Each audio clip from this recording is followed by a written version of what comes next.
Good evening, class. Good evening, Teacher Nisan. Good evening, Teacher Sheila. Alright, so in front of you, there's 3 boxes of mini donut and soft drinks. So, each donut will be received by level 1, level 2, and level 3. And it's given by Chajunim. Chajunim, annyeonghaseyo, kamsahamnida. Alright, so for level 1, asa mga dapit level 1? Raise your hand. Sige, get one the box and then you may start sharing that one. Level 2, where's level 2? O, kuha level 2. And level 3. Level 3, kuha nyo level 3, Chloe. Oh. Alright, so you may now open and start sharing. Pagmatay mo sa soft drinks. Oh. Level 3, apila ninyo ang self-study. Silang kaila. Oh. Dayon, get one and pass sa soft drinks.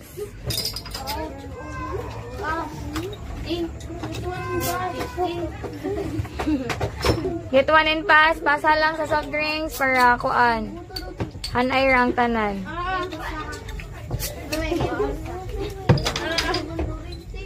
Oh, dawatan soft drinks. Dawat ay mas giko. Kila dawatan lang.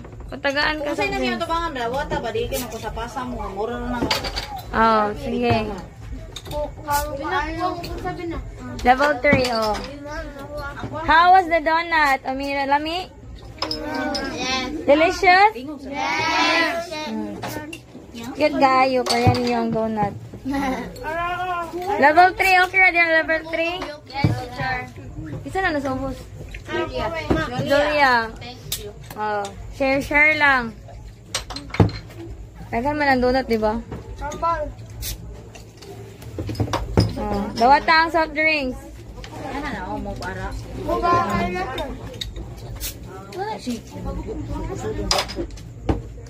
Level 3 na may soft drinks dira.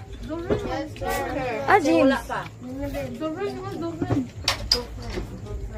Where's Kayla? Chloe? Kala is nagmo sayang assignment. Oh, okay. Ay lang yung masibag. See what? Doing our assignment. Ah, very good.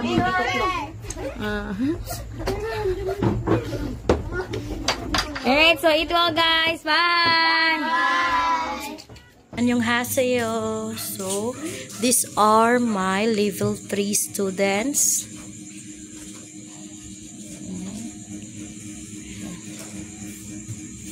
We have short quiz.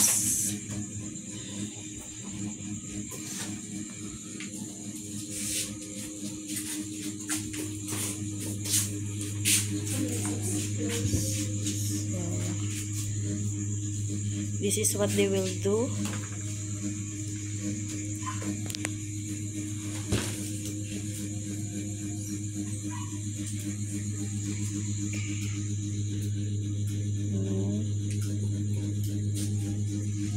We have a short quiz. The topic is fruit, vegetable, seafoods, healthy and unhealthy foods.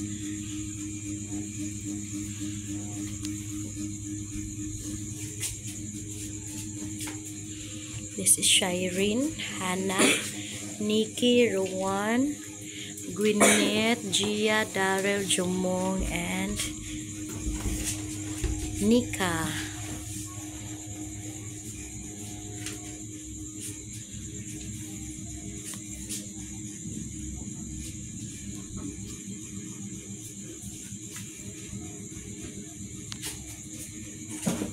Okay, that's all.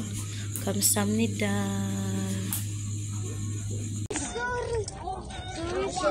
Wala! Kamot lang.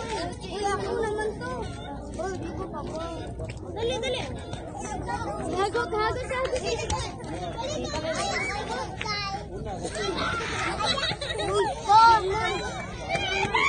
Iya, kamot.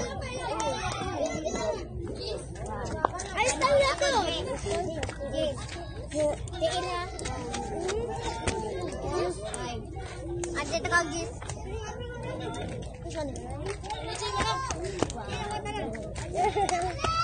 Day ako. Lalo! Do you want? Wala. Thank you.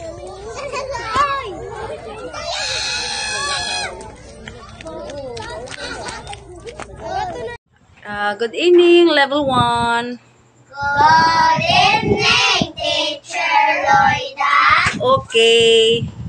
So, karong gabi una is sa whiteboard ang spelling kung istorya. Sabot? Okay. Number 1, Kim Jane, drainage.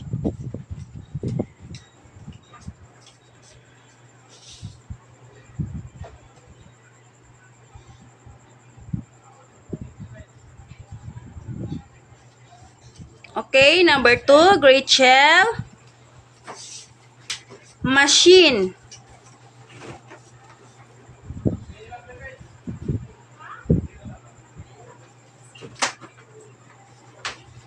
Number 3, Chandy. Corner.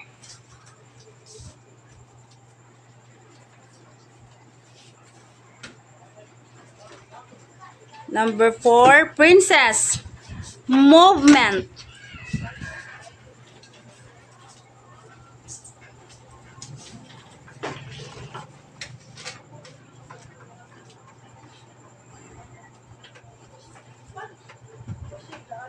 Number 5, Romeline.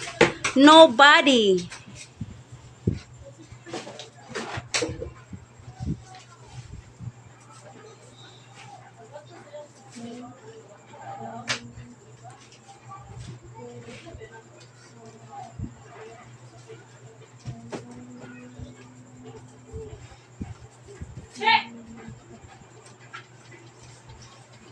What is spell of no?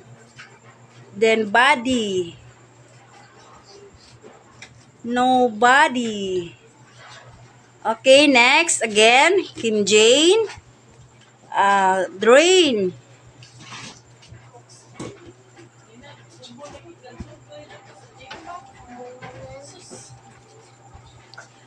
Drain. Okay, next. Not yet. Okay, next.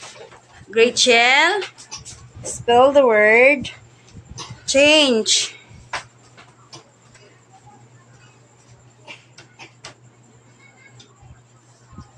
Next, Chandy.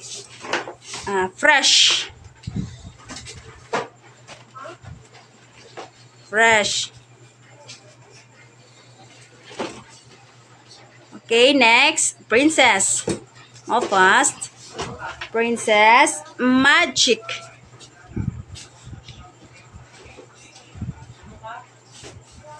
Yes. Good morning, Teacher Nisan. Alright, so today is Friday. As I told you, we will always have our proper hygiene.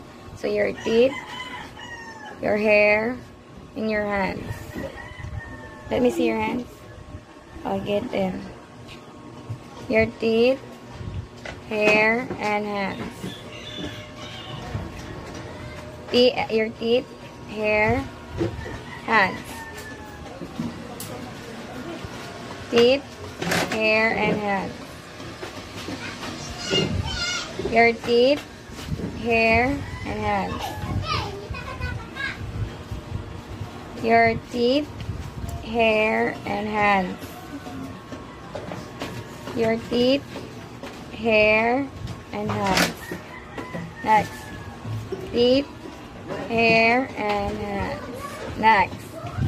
Your teeth, hair, and hands. Next. Teeth, hair, and hands. Next. Teeth, hair, and hands. Next. Reda. Your teeth, hair, and hands. Okay, get in. So, always remember, we will always have this every Friday. And always remember to have toothbrush 3 times a day. So, you may now continue what you're doing, guys. Good afternoon, class. Good afternoon, Teacher Nisan. So, we are done with part of speech and we are now proceeding. Ano tawag ganun, Simile. Batay ka man mo.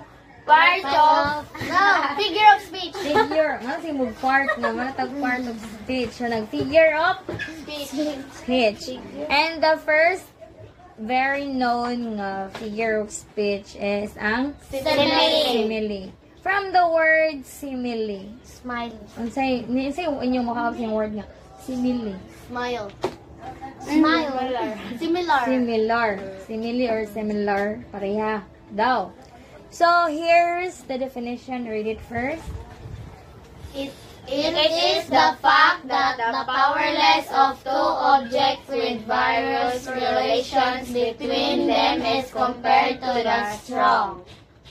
So, comparing din siya. Meron siya og similar, pare-pareho, or i-compare siya.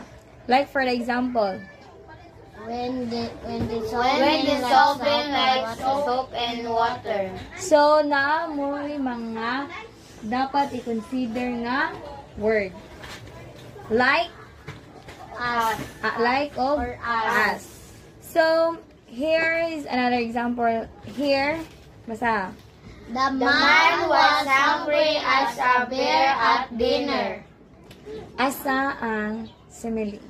Hungry as a bear. So, mura gi-compare ang person, ang iyang kagutom is same daw sa kagutom sa bear. So, mo na siya nga, dapat ang iyong always ninyo remember is gi-compare siya. Similar sila. Na sila similarity. Mo na ang simile. So, I provided you already this questions. So, let's check. Exchange your work with your seatmate. Nakurong sa. Oo, wala na ko na. So, tagantang mo og like a few minutes, like 2 minutes to answer. And to make a correction kung basin nasayop mo. But no one should copying the wrong answer of their classmates. So we're gonna exchange. Exchange it. Number 7 to 4. Sakto, correct like the other day.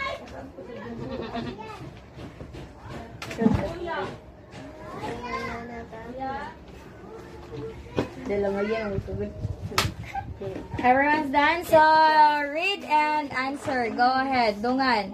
The boy was smart as a fox when trying to pass his test. So, asa ang answer? Smart as a fox. So, pareha daw siya ka bright sa Fox. fox. Next. The running back was quick as a cat on the football. Good evening, Teacher Nisan. Alright, for today's lesson, we are discussing the discussion that you had, which is the types of variables. Since you are having hard time on understanding the lesson, maybe because ipaspas mo sa yung teacher, or lisod lang sa subton. So, I'm giving you the short definition, and then I will provide you an example so that after that, you will be able to answer your assignment. So, types of variables. There are 3 types. I guess you already know about that. So, there's an independent, dependent, and controlled. From the word independent, it means mabuhi or siyag siya ra.